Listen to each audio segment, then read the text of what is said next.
प्यारे बच्चों, जैसा कि आप जानते हैं इस समय कोरोना महामारी बहुत ही चरम सीमा पर है और इस कारण से सभी विद्यालय, महाविद्यालय, यूनिवर्सिटी वगैरह सब बंद चल रहे हैं। तो इस कारण सरकार का आदेश आया है कि आप सबकी पढ़ाई ऑनलाइन माध्यम से की जाए। इस क्रम में इसकी शुरुआत करते हुए मैं सबसे पहले आज हिंदी विषय की पढ़ाई शुरू करना चाहता हूं और हिंदी विषय में आपको सबसे पहले गद्य भाग की पढ़ाई की जाएगी।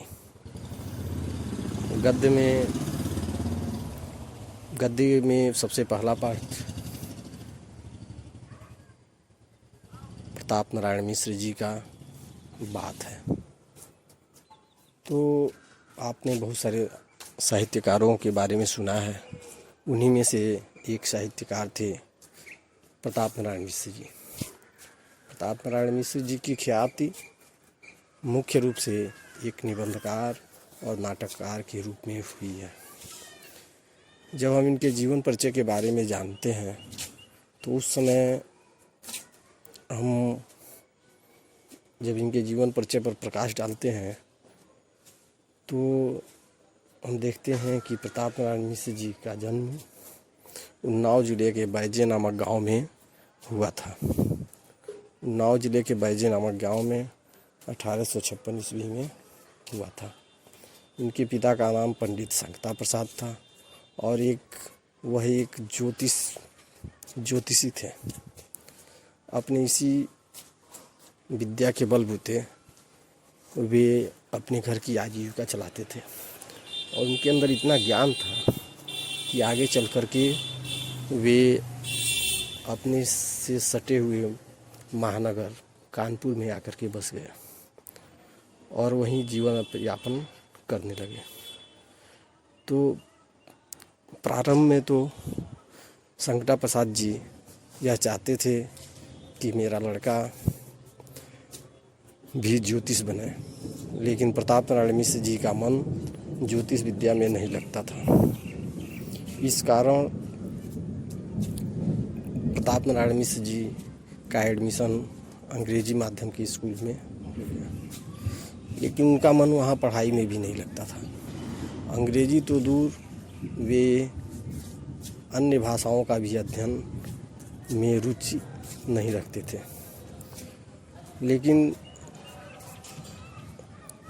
उनकी सामाजिक सहभागिता ऐसी थी कि वे समाज के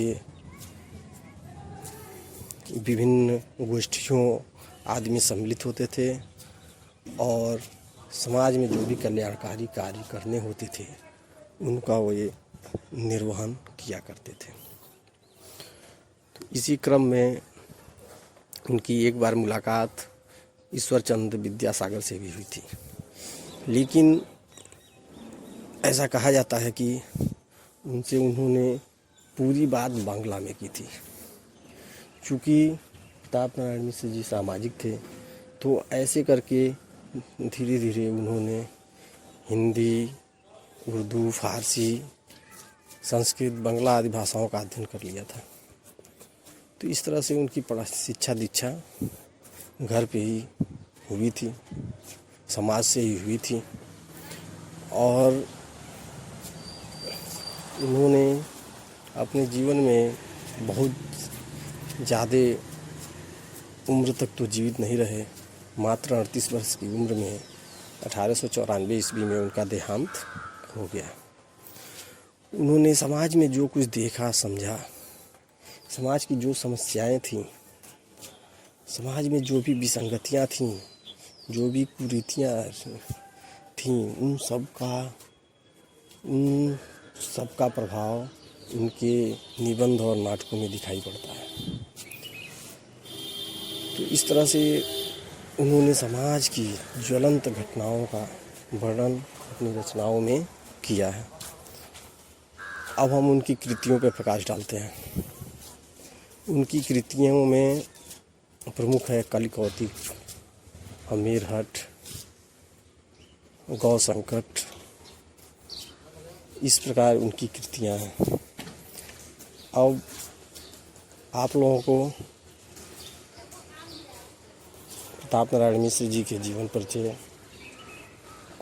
का एक बार पुनः स्मरण करना है और इसमें एक संक्षिप्त नोट्स तैयार करके आपको इसी ग्रुप पे भेजना है।